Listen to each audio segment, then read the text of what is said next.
أعوذ بالله من الشيطان الرجيم.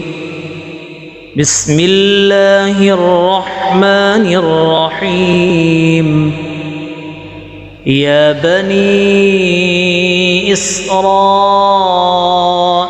اذكروا نعمتي التي أنعمت عليكم وأوفوا بعهدي أوف بعهدكم وإياي فارهبون.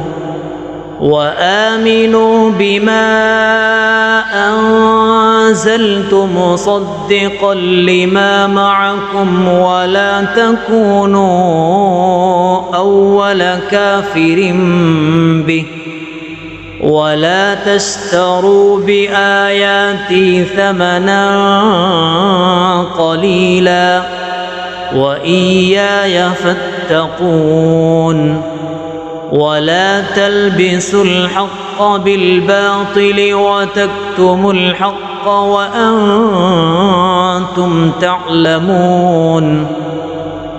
وأقيموا الصلاة وآتوا الزكاة واركعوا مع الراكعين.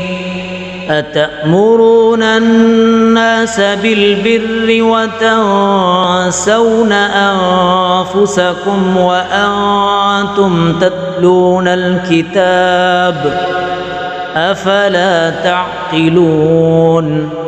واستعينوا بالصبر والصلاة وإنها لكبيرة إلا على الخاشعين الذين يظنون أنهم ملاقو ربهم وأنهم إليه راجعون.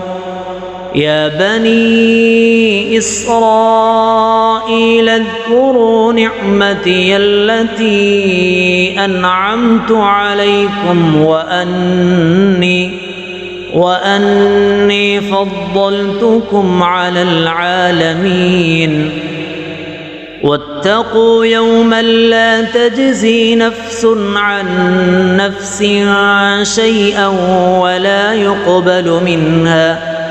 ولا يقبل منها شفاعة ولا يؤخذ منها عدل ولا هم ينصرون.